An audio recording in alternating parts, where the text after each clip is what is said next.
mean, I would watch the talks first, so you have something for discussion if you have some questions. But that's, I think it's a very nice, it's a thing that will be interesting. Ask people to be able to upload their talks like a week in advance, and you can watch the exciting talks and then grab the people that you would like to talk with. Yeah, good point.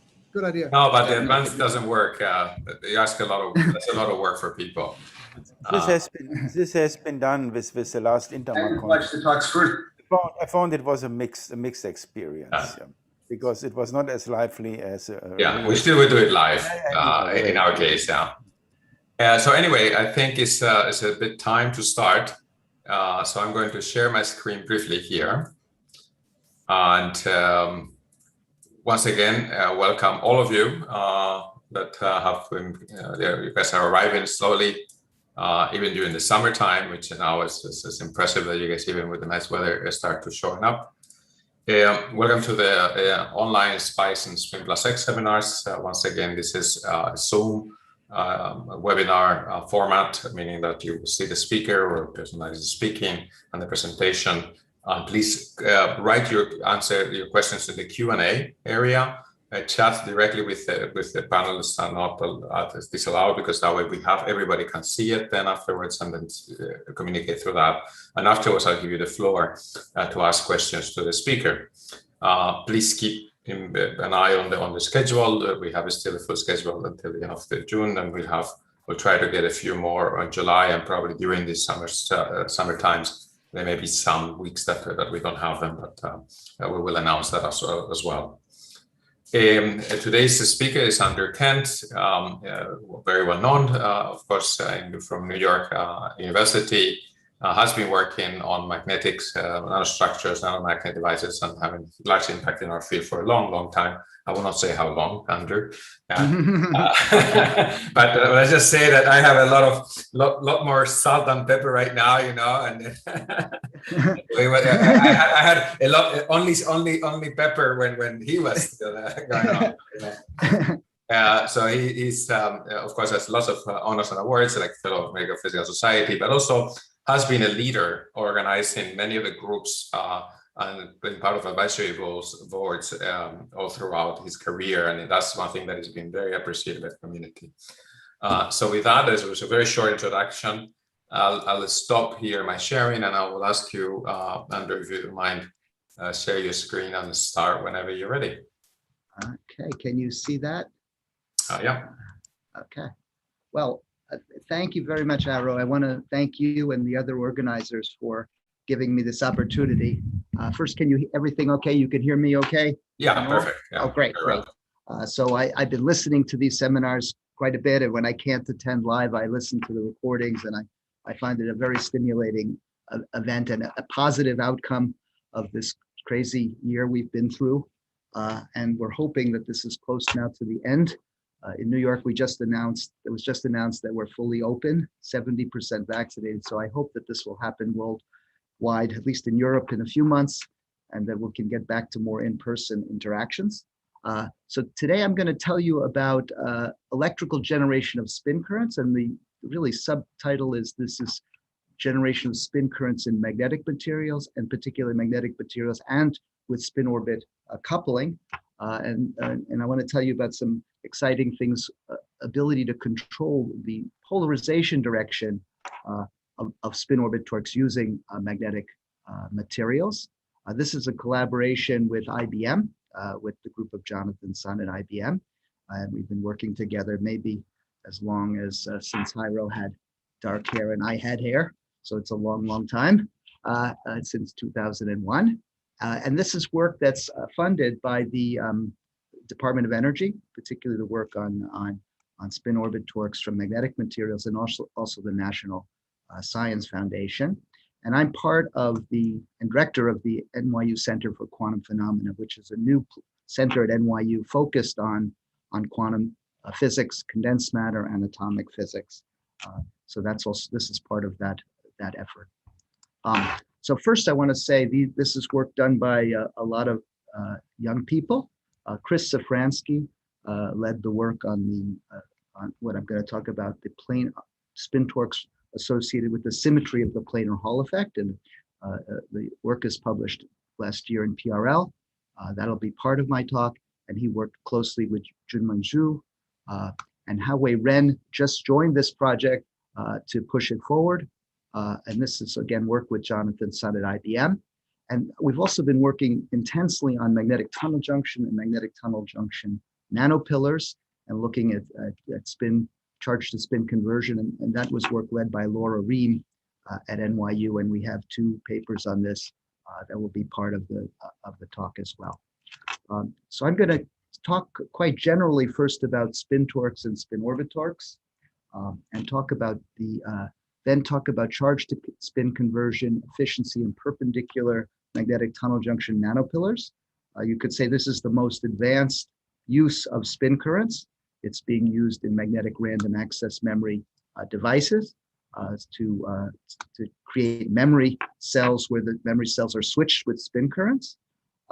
And I'll show you then another, the second part of my talk will be about planar Hall effect spin torques. So these are spin torques associated with spin orbit coupling in magnetic materials in a different geometry, in which the current flows in the plane of the layers and generates torques on a free layer. So that's the scheme of the talk, and then I'll summarize the talk. So first, let's talk about spin torques and spin orbit torques. So this really goes back to the prediction, the theoretical prediction by John Slonczewski and Lou Berger, that currents that are spin polarized can exert torques on magnetic materials. You could say it's the inverse effect to the tunnel magnetoresistance or the giant magnetoresistance, where magnetization configurations can control current. Current can also change magnetic configurations. And they were awarded the 2013 Oliver Buckley Prize from the American Physical Society for predicting spin transfer torque and opening this field of current-induced control over magnetic nanostructures. And the foundational papers, or one of them, is a 1989 PRB article where John Slonczewski considered the tunneling of electrons between 2 ferromagnetic layers. And it was a very simple setup. You could say a graduate or even undergraduate quantum mechanics problem of electrons tunneling through vacuum, where you represent the ferromagnetic layers as electron gases in a large magnetic field, and you allow those magnetic fields or the magnetizations of those 2 ferromagnetic layers to not be collinear, to be at some angle. So HA can be considered the internal field associated with exchange in the ferromagnetic layers. And what he computed was the tunneling probability as a function of the angle of these internal fields. And what he showed is first that there's a valve effect, that the current depends on the angle theta between the 2 magnetization directions. And he could derive the Julier formula, that the tunneling magnetoresistance is related to the polarization of electrons at the Fermi level in this way. The second thing he found is that there's an exchange coupling between the magnetic layers, and this is associated with the fact that if there's tunneling, there's wave function overlap, and therefore there should be exchange of coupling. So one layer feels the other layer. And the third is this new irreversible exchange term, he called it. It's the spin transfer torque. It's a non-conservative force that can cause, he said, for one sign of the voltage, a pumping action that can cause spontaneous growth of magnetic oscillations. And so this is the idea that when you pass a current, when you have a voltage applied to the tunnel junction, you have a spin current, and then spin current can cause the magnetic layers to precess.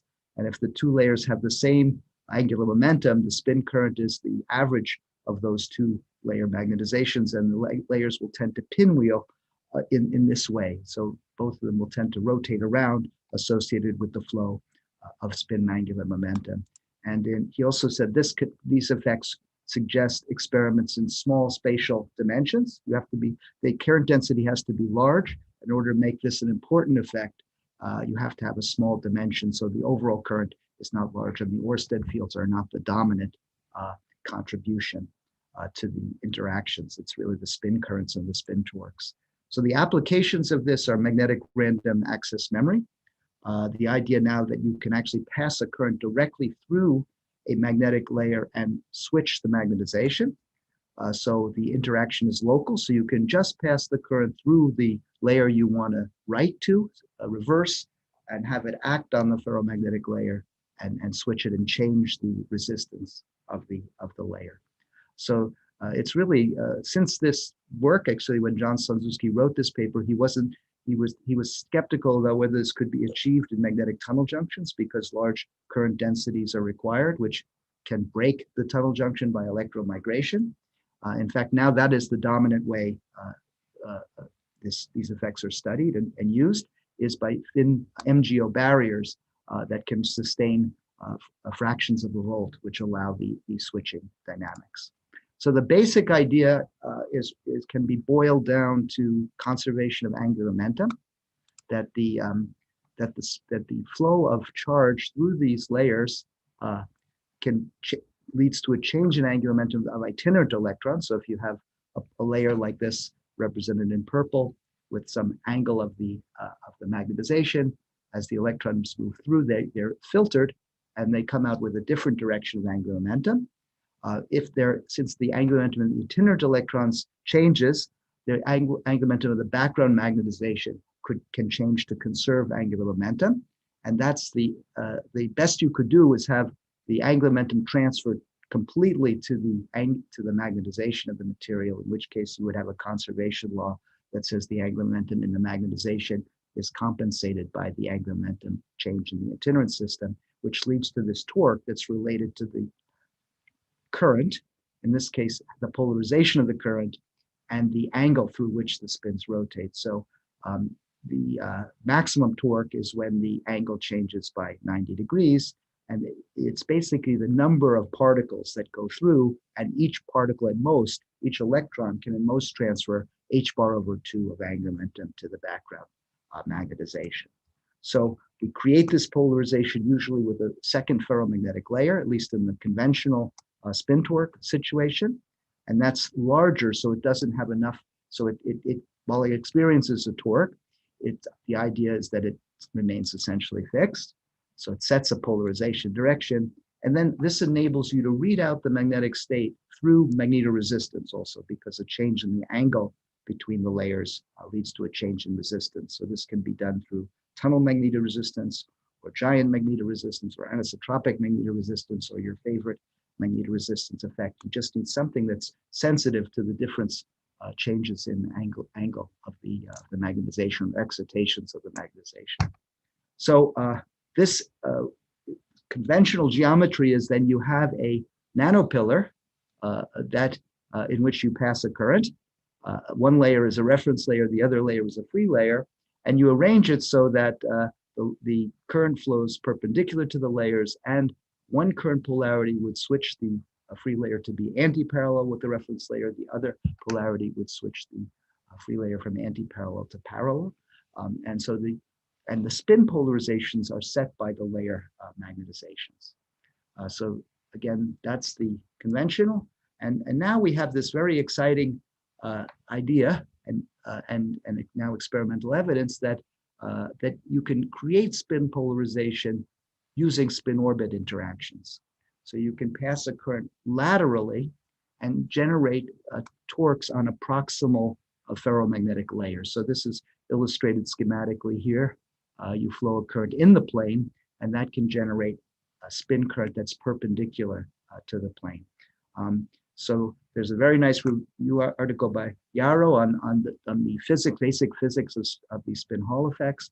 And what made this exciting from the experimental point of view for metals was that these torques can be very, very large. That is, the torques from heavy metals like tantalum, platinum, and tungsten can be easily enough to switch the magnetization of a ferromagnetic layer, and spin Hall angles, which we'll talk about later, can be on the order of 0.1 to 0.3, even larger if in other materials like topological insulators. So what's interesting here is that the fact is the charge current and spin current don't have to flow in the same cross section, and you eliminate the direct flow of charge and spin. You can decouple to some ways the flow of charge and spin. And so to get more quantitative, here a metric of the charge to spin conversion is the ratio of the spin current to the charge current. And that's usually called P, the polarization. And here, the ratio of the spin current to the charge current is given by the spin Hall angle. I'm not talking about the mechanisms. I'm just saying this would be the result. I'm looking at a cross section and asking what the spin current through that cross section is. I've written the spin current as in the same units as charge current to sort of convert it back into a flow of angular momentum. You have to scale it by h bar and divide by 2e. Here, the spin current is directly related to the ratio of the spin current to the charge current is the polarization as well, since the current flows through the same cross section.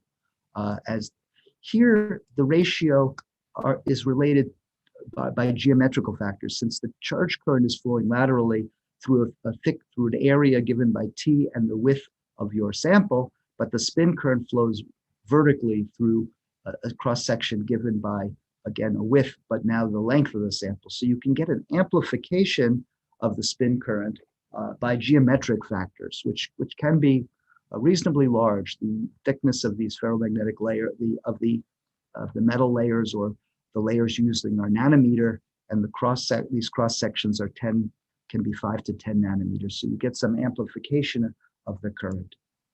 So it's important to note that the spin current is a tensor. So there's a flow direction, in this case in the z direction in my coordinate system, and a polarization, which I'm going to take to be the reference layer direction. Whereas in the case of spin Hall effects, the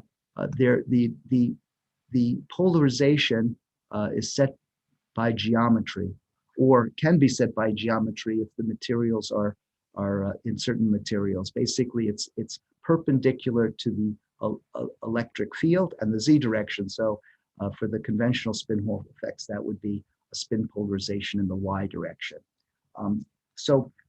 In some ways, the spin orbit torques are interesting, but they don't permit you to generally control the direction of the polarization direction in the way you can with ferromagnetic layers, where by changing the magnetization direction of the ferromagnetic layer, you can change the direction of spin polarization. So that's one of the focuses of our work, is can we find means to control this polarization direction and set a polarization and still use this nice geometry of spin orbit torques.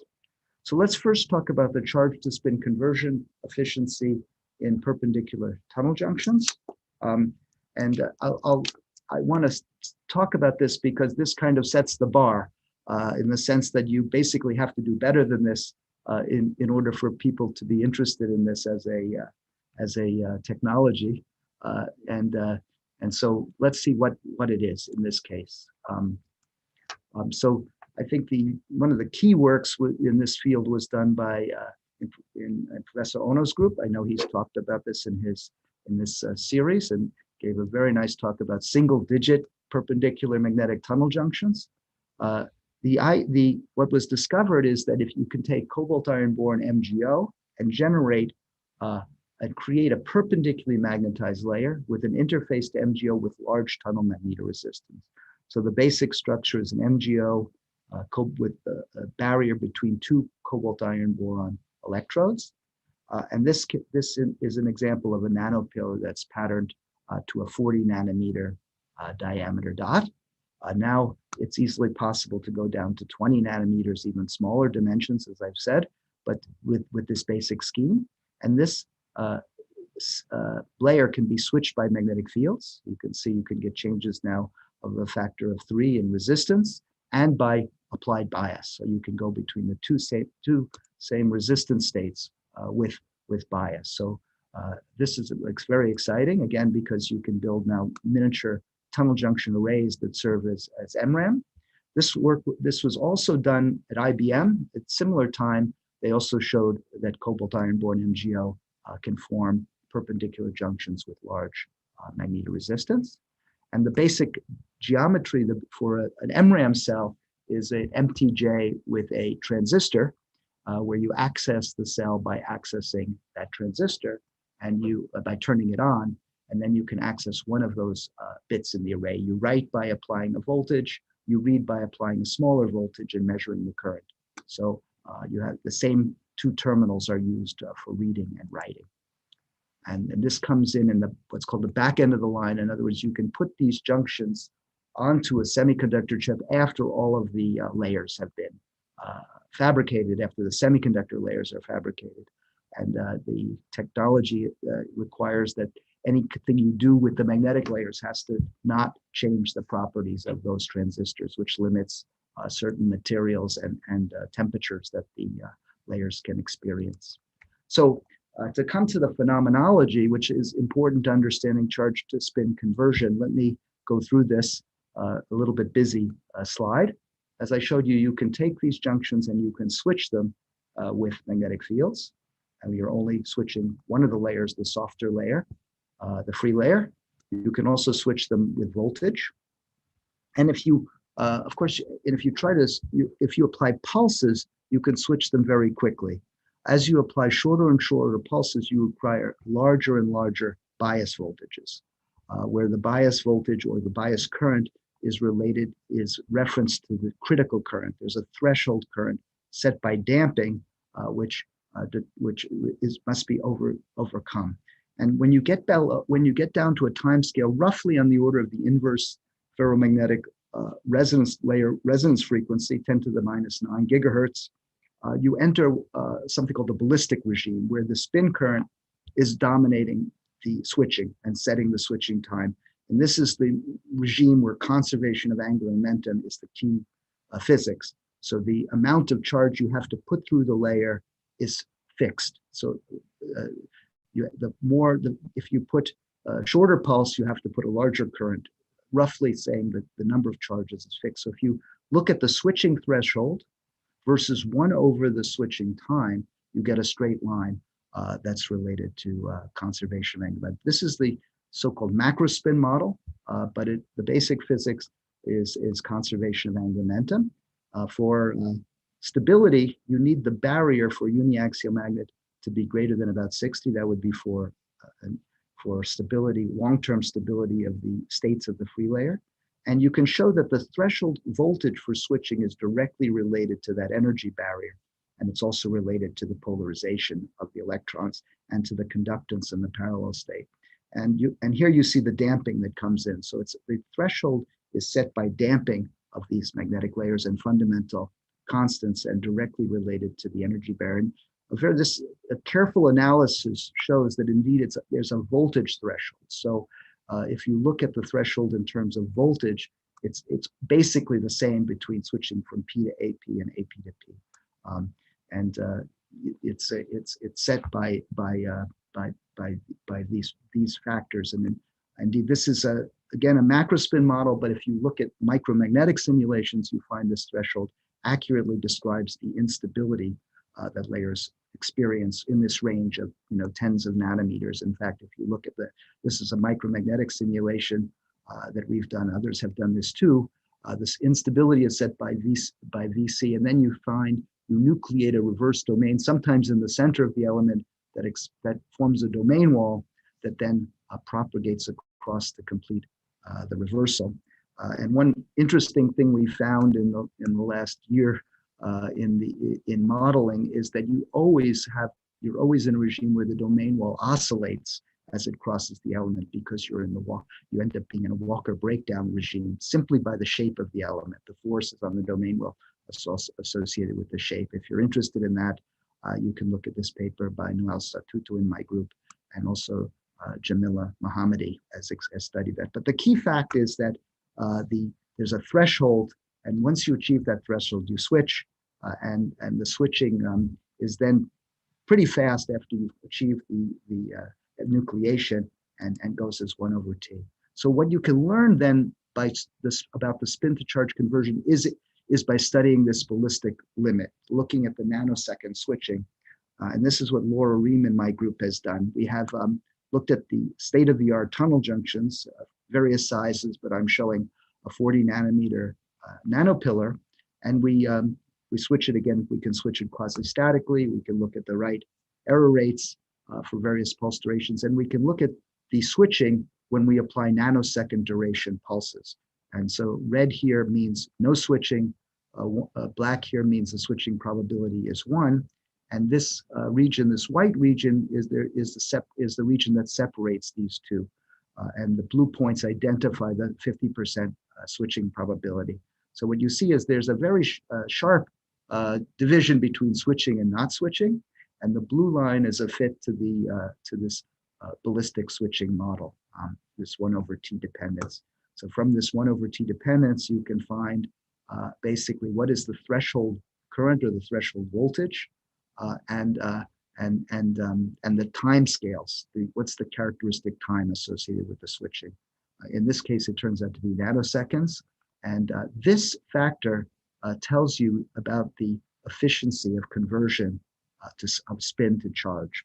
So this is the number of charge you have to put through to switch the number of spins. There are about 10 to the 5th spins in this element, and you can then, with experiment, you can determine the number of charges. You know the number of spins, and you find that's about a quarter for these kind of junctions. So you need about 4 electrons to switch one magnetic moment in the layer. And what's remarkable is that this number is actually larger than what you'd predict from the macrospin model by about a factor of 2. So you have more efficient switching than predicted by basic theory.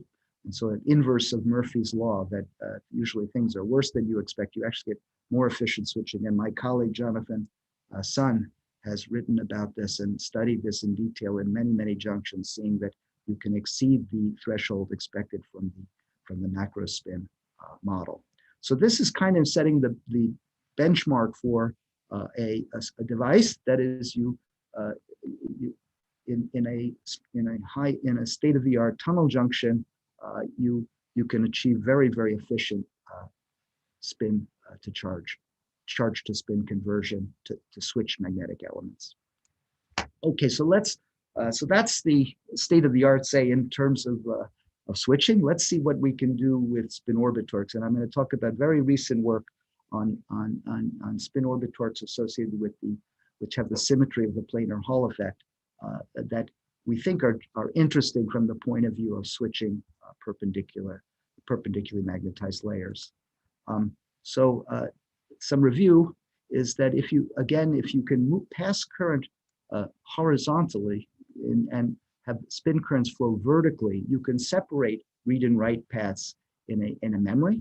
And this allows you to optimize separately the read and the write operations. So you could adjust the impedance of the write line, which you might want to be small, and have, let's say, large magnetoresistance to the tunnel junction to make the readout faster or less error prone. This can also increase the longevity of your device, since the typical failure mechanism of a tunnel junction would be dielectric breakdown. And this would also eliminate instabilities in the reference layer. As I mentioned when I talked about Slonczewski's model, there are torques on both layers, so that a mechanism of errors is that both layers switch. And so if you don't pass spin current through that layer, you won't have any instabilities there. So we know that spin Hall and Rashba effects can be used to generate this current. And the question is, can we do this now in a way where we no longer are constrained to have the spin current flowing such that it's polarized in the plane of the layers? So this is now the symmetry of anti-damping spin torques associated with the spin Hall effect. So you can see that if you have a layer that's, say, magnetized in plane, this is represented here now. The anti-damping torque would be when the layer is magnetized, say, in the -y direction. And for the same current direction, if you oppositely magnetize the layer, you would be damping. So you would be able to switch the layer from -y to y. But it would be far less, you'd be far less effective at switching perpendicularly magnetized layers. So as I said, the spin Hall effect, Rashba, and even the effects in TIs lead to polarization in the interface plane. And there are many interesting exceptions with low crystalline materials with low crystalline symmetries, and such as transition metal, including transition metal dichalcogenides. But for these cases where the spins are mainly in plane, they're ideal for switching in plane magnetized elements. And the current, threshold current there is again related to fundamental constants, the material parameters, damping and polarization, and the energy barrier, but also has an additional factor which depends on the easy plane anisotropy divided by the easy axis anisotropy. And this can be a large factor, so can increase the threshold dramatically relative to a perpendicular layer where the current is directly proportional to the energy barrier. So what we're looking for is a way to convert a charge current into a spin current so we can control the polarization, so we could have an out-of-plane polarization, and switch perpendicularly magnetized elements. And one candidate for this was from work Kristen Safransky did in Ilya Krivorutov's group, which was he saw that there was a torque on a single layer with the symmetry of the planar Hall effect. And that torque has this very interesting symmetry where when you switch the direction of magnetization, the torque has the same sign. It's damping, or it goes back to anti-damping. So this is on a single layer, and what we set out to do is to see if we could have that torque exerted on a free layer, so in a two-layer system. And so this is the schematic picture of what we're doing. We have our injector ferromagnet, that's going to be the layer which is going to generate the torque, and we have our free layer, we'll call it the detector ferromagnet because we're going to just use that to detect the torque. The asymmetry of the planar Hall effect, the spin current is, it leads to a current that's polarized, that flows along the direction of magnetization, as I've interested here, and has a magnitude related to the projection of that magnetization on the DC current. So and this eta describes the efficiency. Now, so if you reorient that layer at some angle, you can generate a spin current that flows perpendicular to the layer and has a polarization component perpendicular to the layer. Now, when you're interested in the torques on the magnetic layer, it's the Z component of current that matters, and so you can see that that torque, maybe I'll stop this, goes as cosine theta, sine theta, where theta is the angle relative to the normal of the layer. So this is related to theoretical work that's been done in several places, in Mark Stiles' group by Balyshenko, and there's several review articles. These are spin orbit torques generated by magnetic materials, and there's several different possible symmetries. In fact, if you include the interface in these, you can have almost any direction of spin current, and in general, a very complex dependence of the spin current on magnetization and interface, nature of the interface. So let's see, how do we probe this? What we did is we started again with cobalt nickel, which was the material that was studied earlier as a single layer, and used cobalt iron boron as the detector layer. Cobalt iron boron has a small AMR. Cobalt nickel can be grown with perpendicular anisotropy. Both can be grown with perpendicular anisotropy. And we arranged these layers so that they can be switched with relatively small magnetic fields so that we can saturate the layers in a field of about 0.1 Tesla. So this shows the overall layer stack. There's a thin layer of gold that separates these layers, so these layers can behave independently. They're only weakly coupled by RKKY and dipolar interactions. And we're going to look at the torques that are exerted on both layers, but principally we're interested in the torques on the cobalt iron boron layer. In order to be able to detect these, we use spin torque ferromagnetic resonance. And this is a method where we drive the layers with an AC current and look at the resonant response and the line width of the resonance. And by having these two layers which have different anisotropies, we can have different resonance frequencies for these layers. So we can separate the response of the layers by having independent resonance lines.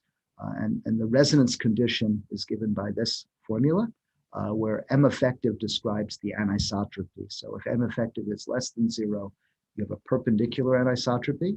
And if M effective is greater than 0, you have an in-plane anisotropy, easy plane anisotropy. And in this case, if in the case of the cobalt nickel, M effective is less than 0 and H resonance is largest for H in the plane of the layer. And the opposite is true for the cobalt iron boron.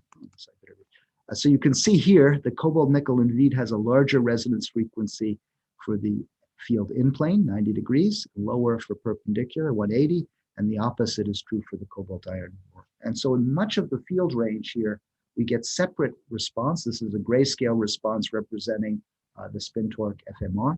And this allows us then to separate the resonances and look at how they depend on the current. And so this is what we do. We work at high enough frequency so we can saturate the layers nearly along the applied field direction. And then we apply a DC current. And one of the methods is to look at the change in the line width of the resonance as the DC current is applied. An instability would correspond to the damping going to 0. But even if you don't have an instability, you can see how the line width is modulated. And this is the predicted form of the modulation due to the planar Hall effect. So this is one example of resonances for a field of at 14 gigahertz for a field at an angle of 330 degrees. You can see two resonances, one associated with the cobalt nickel, one with the cobalt iron boron. And these resonances vary as you vary the current. It's not so easy to see directly in the resonance, but for example, for negative current, the cobalt nickel resonance gets sharper, and for positive current, that's true for the cobalt iron boron. You have to fit the data to really get a quantitative measure of the line width. You fit to a sum of Lorentzian and anti-Lorentzian, and the line width is the key parameter that you look at as a function of current. And so this is what you find. There is for this angle, 330 degrees, you see that the line width has a linear component. And for positive current, you get an anti-damping, that is the line width is decreasing, whereas for the cobalt nickel, the opposite is happening.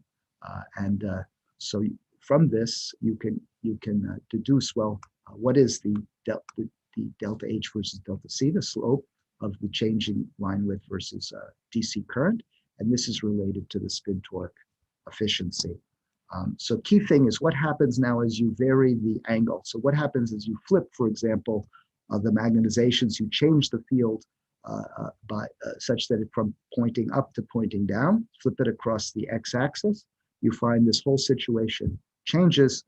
Positive current now leads to a damping, added damping on the cobalt iron boron layer, and less damping on the cobalt nickel. So changing the Z component of the field changes the sign of the spin torques. And what we've done is then looked at how this line width depends on the angle of the magnetizations, which is closely related to the field because the field is large enough to nearly saturate the layers. And what we see is this curve, which is basically a sine 2 theta curve, which has the symmetry of the expected for the planar Hall effect. They're anti-correlated. Anti-damping here leads to damping here, which is consistent with an exchange of spin angular momentum between the layers. And from these curves, we can get a measure of the efficiency of the spin torque. And we again have this very interesting symmetry where switching the field or rotating the field by 180 comes back to the same types of torques. You go from damping to damping or anti-damping to damping, which is distinct from the spin Hall effect, which changes sign on magnetization rotation. So we can, using this data, we can get the efficiency of the spin of this effect. For cobalt iron, the torques on the cobalt iron boron layer correspond to an efficiency of about 0.05. So similar to the efficiency you get for spin Hall effects in materials like platinum, and the efficiency of the cobalt nickel is about 0.9, which is similar to what was seen in the single layer experiment. So you have a flow of angular momentum that's fairly significant that can exert torques on these magnetic layers. And what's exciting now is that you could, in principle, excite spin waves and switching with these types of torques. The magnitude is sufficient. And remember, for these spin orbit torques, there's an amplification factor set by the geometry, which can bring the efficiency up to the level I mentioned for tunnel junctions. I should also say that we're really conservative in this estimate. We're assuming the current flows uniformly. We're not specifically picking out the current that just flows through the cobalt iron boron layer in computing the efficiency. So we think this is a conservative estimate of the efficiency. So where are we here? Let's say we know about the spin Hall effect and its effect that the polarization it generates is set by geometry. And this is a factor that many people have worked on to try to increase this efficiency, and it can be very, very large. But again, the direction is set by the geometry, principally. The anomalous Hall effect is another way to generate spin currents where the flow is perpendicular to M and E. And again, the direction of the polarization is set by the magnetization. And what we've seen in these experiments is a spin current that's with the symmetry of the planar Hall effect, where the flow is parallel to the magnetization. And so this is a symmetry which we've seen. And I also speak about this because I think there's quite a bit more that could go into understanding how this comes about. While we've seen the symmetry, the microscopic mechanisms that generate this torque are much less clear. So let's put this again into some perspective. If you talk about the spin Hall effect and you reverse the field, you would get a change sign of the anti-damping torque. With the anomalous Hall effect, that's the same case. And with the planar Hall effect, the symmetry is even under field reversal. And this is similar to the Spin-Sabek effect, which would also be even, but we don't believe that's an important contribution since we don't believe we have large temperature gradients that can generate that kind of torque. So this we think is an exciting way to go forward to see if we can do interesting things with these planar Hall torques and to understand better the symmetries that are associated with the torques from magnetic materials. So I'm going to summarize and then say a few more words. I'll say that, so I've showed you that you can switch perpendicular magnetic tunnel junctions, and this conversion efficiency is very high, 0.23, so 4 electrons for every Bohr magneton that you switch. And we've seen that the spin Hall torques with planar Hall effect symmetry in cobalt nickel layers with a spin to charge conversion efficiency of about 0.05, and that's about on par with the spin Hall effect in platinum. We can make this polarization partially out of plane, making this a candidate for switching perpendicularly magnetized tunnel junctions, and that's something we're working actively on. This is some of the people who've worked on this, and this is us pre-COVID. Junwen Zhu worked on the planar Hall effect experiments with Chris Safransky at IBM. Laura Ream did all the work on the tunnel junctions that I described. And I'll mention, I want to mention at this talk also that there's positions available. I have a position in my group to work on antiferromagnetic spintronics. So I want to, if you have interest or if you have students or other people who would be interested, please let me know. These will be positions that will be posted in the next few weeks on our NYU Physics website and NYU Interfolio website, which is a site where we post all of our positions openings. It's a project led by Enrique Del Barco, who also spoke in this SPICE seminar, and has done beautiful work on spin pumping, and we're working together to look at antiferromagnetic spintronics to try to build antiferromagnetic oscillators, etc. And I want to say that all the things I've talked about were really done by other people, young people mostly. And in my group, I want to mention the people in bold really contributed greatly to what I spoke about. Jamila Beek Mohammadi, Laura Ream, I mentioned. Naul Statuto has been doing these simulations and understanding reversal of domains and perpendicularly magnetized material. As I mentioned, Howie Wren has joined this project to advance it and to show we can really switch perpendicular layers. This is a very close collaboration with IBM. And also the devices I told you about were made by Spin Memory, a company I founded a long time ago, 2007. And these were really beautiful samples that we studied. But over the years, I've collaborated with many, many people, and I highly value those collaborations. And I want to thank you for your attention, and I will leave you there. Well, thank you for a wonderful talk. We have the applause ready for that. So let's see, whoever would have a question, please go ahead and raise your hand. So Igor, I think you are the first one, and then afterwards Burkhard. Go ahead. Okay, thank you. Just a stupid question. You mentioned that the efficiency of 0.23 is 2 times higher than predicted. I missed why. Hello? Can you hear me? Yeah, sorry, you went out for a minute. Can you repeat the question? Okay, the question is, so you mentioned the conversion efficiency of 0.23 exceeding the theoretically predicted. I missed why. Oh, actually, I would say we don't know why. It's empirically observed.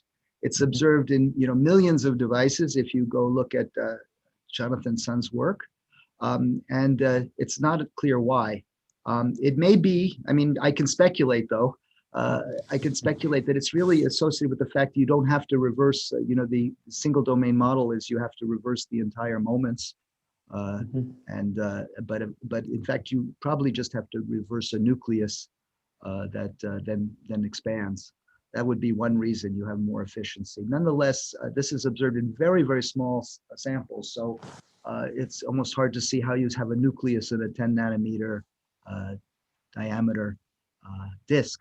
But that's the observation. Okay, thank you. Burkhard, go ahead and ask your question, please. Yeah, thank you, Andy, for this brilliant overview, like always. My question is simply the issue of dynamics. You have not touched dynamics at all. And of course, you can increase switching probability, you can decrease switching probability by proper timing of the dynamics, considering things like coherency in the dynamic. Yes. Can you comment, or why did you? Oh. My question would simply be, why did you leave it? Oh, why did I leave it out? I have I could show you some nice things about dynamics if you want. In fact, that was been one of my long-term goals, is to do things coherently. I decided to focus on efficiency here for reasons of just simplicity, and to keep a coherent talk. But I maybe you jogged me to show something if you want, because we've done a lot on really looking at efficiency of the switching and trying to basically do it coherently. And maybe I just show you one or two things we've done in that area. If there's just take me a second to find because we basically, if you can switch layers coherently, if you're willing to basically but you may not be able to do it quite as efficiently in terms of currents, but you can do it. Let's see if I have this in a nice way. Just give me a moment. Maybe I will show you something. Yeah, maybe hard for me to find in a short time. But with work we've done with BBN, we've been able to show you can have coherent switching, basically oscillations in the switching probability associated with spin current injection. That's a way to do it. In the case of the things I talked about so far, these are really cases where thermal energy plays an important role in the switching, and so it's not a coherent. If I find, I'll wait for more questions. If there are none, I will find something I can show you on that. We have so whoever would like to ask a question, please raise your hand. I can maybe ask my question or my comment. So here you've been focusing a lot on the non-damping torques and damping torques, meaning the non-adiabatic torques. Do you consider then in your system you have, of course, in some of the layers, interface the layers, some inversion symmetry breaking structurally, and then with magnetization probably in there, yeah, and then between the Yes. at the interface. So the Edelstein effect in the presence of magnetization can give rise also to some angular dependence of the damping torque. Is that something that you've evaluated or can evaluate, or is this simply all within just the symmetry of the torques and it's just embedded there? It must be. Yeah, I think it's embedded. I think it's embedded in the symmetry. That is, if you had a prediction for a certain symmetry, this maybe is the lowest order you can imagine, right? But if you had if there were subtleties in the symmetry, then we could resolve it. Yeah. In other words, if it was, say, some spherical, for the ones that you have the version just normal Rashba type with the presence of magnetization, you will just have a cosine a sinusoidal dependence on the direction of the anti-damping. Similar, we showed it in a paper in Kurebayasi, we actually showed it in gallium manganese arsenide, where you could actually, by strain and the Dresselhaus term, and be able to, it would be dependent on the crystalline direction. Whereas here it would not be, it would just be Rashba-like. And then you have a cosine dependence, but it would add to the efficiency of the other ones. So it's not, so what I'm saying that now you're calling it a spin Hall or just simply, spin transfer one, but in the sense, they can be both contributing. By symmetry grounds, you wouldn't, if it was Rashba, I don't think you will be able to distinguish that. So maybe some of the higher efficiencies coming from that you just don't have just a spin Hall effect giving you this efficiency, but also in addition, that interfacial spin-orbit coupling that creates a Rashba-like spin-orbit coupling coupled with magnetization at the interface can give you that. That's interesting. I mean, I would be, in other words, it may be ways we can do that study that by changing the materials, for example. Exactly. I mean, that's the only way, or you make it asymmetric. Spin Hall effect can affect it. I mean, there's been some attempts to do that. But I think some of the disagreement with efficiency could be contributed from that. I'd be happy to discuss that with you further. I mean, or if you have some papers on that, I'd be happy to look at them. The key one for me is the Hideki Kobayashi paper with Nature nanotechnology. I think we have. Maybe I can email it to you later. That's the physics that I'm referring to, and there we analyze. I mean, we did it in gallium manganese arsenide, but in reality, the very simple case that we also showed, there was for Rashba, which is what you would see here in that symmetry. I assume. Yes, I think some of these methods we're using could be applied to looking for those symmetries. Okay, very good. Any further questions from the 120 or so that you guys showed up? I think some of them I recognize, but I'm not sure. That's the problem of giving a very clear talk, Andrew. I don't know, or clear or not so interesting, whatever. I know. We need that efficiency, yeah? We need that efficiency. I want to I'll show Piro has a question. Piro, go ahead. I'll show Burkhard one thing while we're going for this question. This is something we did where we looked at whether we could actually coherently switch magnetization. And in order to do this, we have now an easy plane layer and we inject perpendicular spins. Okay. And when we do this, the easy plane layer then starts to rotate. This is kind of like the, I'm sharing, right? You're sharing. It's a little dark for some reason. I don't know why. It says resume share. Okay. It says resume share. I guess you can see it though? We see it. We see it increase. There's a slide that says increasing the switching speed. So a bit on the dark. Oh, now it's coming. Okay, now you maybe try it again. Now it's good. Okay. Yeah. Okay. Okay. I don't know why it's darker when you start sharing it. But okay, I won't go up.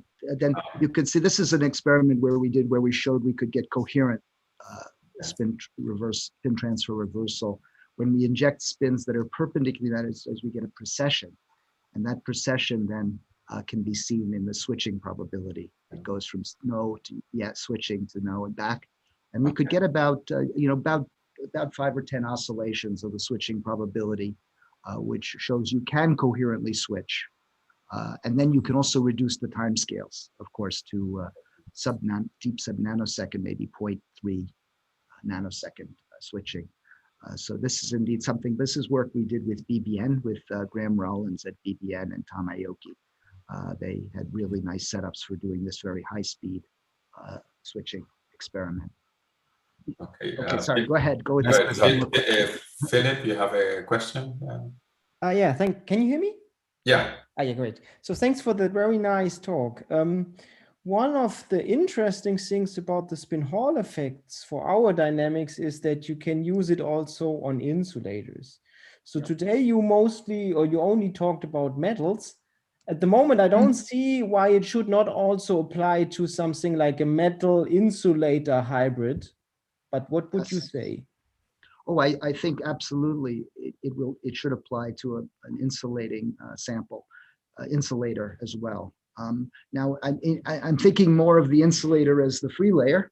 Yes, in this case, of course. So, but indeed, yes, that is something that one expects. That is, if you have there should be torques on an insulator layer that could be detected, and you should be able to excite spin waves, and many of the same things you do with metal layers. In fact, with maybe even more interesting properties, because you can have much longer spin wave transport, and much lower damping of those layers. So I think that is a very interesting direction. It's open. I don't think anything's been done there.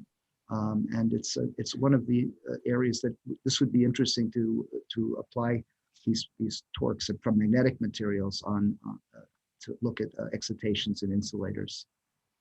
Yeah, sounds very promising. Yeah, that's something. Yeah, I think it's something we're very interested in as well. And I think again, it's a careful design of an experiment would be a nice thing there. So that's something very interesting to look at. Yeah. Victor, I think is the next to have a question. Victor, can you go ahead and unmute yourself and ask the question? Hello, can you hear me? Yeah, we can hear you. Yeah, so it's a very interesting proposal with the new devices. I was wondering if there is a way to maybe couple 2 or more devices in devices arrays to pursue these, some people call it pipe dream, I hope not, because my PhD depends on it, neuromorphic computing using STOs. Let's see, I think so the question is, could you couple 2 devices together coherent in some way, right? Through through spin waves or some other method, right? Is that the question? Yes. Okay. No, yes, I think in fact one of our interests is indeed this, and the perpendicular, if you're thinking about spin waves, perpendicular materials have this have a situation where you can create propagating spin waves, which are more or less symmetrically propagating, set by the dispersion being more symmetric than, say, an in-plane magnetized material. So if you can excite spin waves with this method, you could couple oscillators that are within a distant, certain couple on the same, which are a part of the same layer. So that's that we think is possible to do. Basically that you could use these spin currents just like you do for in the spin Hall effect, but now with a perpendicularly magnetized material, so that you can direct the spin waves to flow between the oscillators, or between, say you had 2 contacts where you create these spin waves, you could couple them through the geometry that you create. So that was another interest in being able to produce a perpendicularly magnetized source of current with spin orbit interactions. Okay. Excellent. So I say the answer is yes. It hasn't been done as far as I'm aware. Your PhD is still in safe grounds. Yes, safe grounds. Yes. Maybe you'll finish soon and you can come do it here. Always recruiting. That's a good idea. You owe me a beer if next time we meet if that's the case. I was hoping for something better there, like cognac or something. I'm happy to. Yeah. By the way, I think you will be receiving a package at some point, I hope. Let me know when it arrives. Okay. Okay. Thank you. You're able to drink it as whenever you like. Not as much fun as being with everybody. That's all right. It still will be good. It's actually wine. Yeah. You'll enjoy. Oh, Ivan, go ahead and ask your question, please. First of all, thank you for the insightful overview in the presentation. That was very helpful. I wanted to inquire with you about the two mechanisms you described that are used to control the magnetization, that are used to control the spin current using the magnetization in a ferromagnet, the planar Hall one and the anomalous one. Based on their symmetries, they seem to be quite complementary. But still, both can be used to inject spins that are out of plane, as experiments have shown in structures with ferromagnetic insulators. And I wonder if there is actually some avenue to apply both effects in a device geometry that might be beyond the vertical pillars that you are addressing here, that might actually benefit from trying to put both to good use? That's a very interesting question. Yes, I think you have the right ideas there. I think it could be possible to have spin currents that basically come with different polarizations in different directions. So you could imagine some kind of novel structures that would use both anomalous Hall effects and say planar Hall effects to generate torques.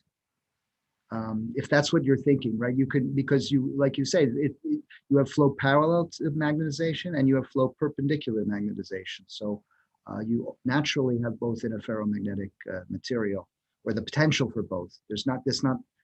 It's allowed by symmetry.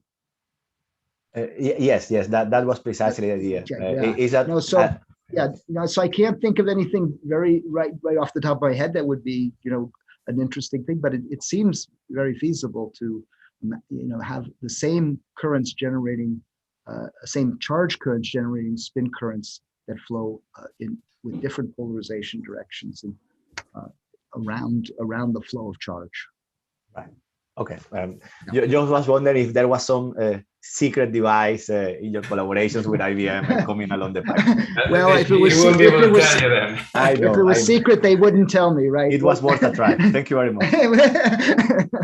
No problem. Okay, so I believe that concludes the thing. I will stop the live streaming here on the other side.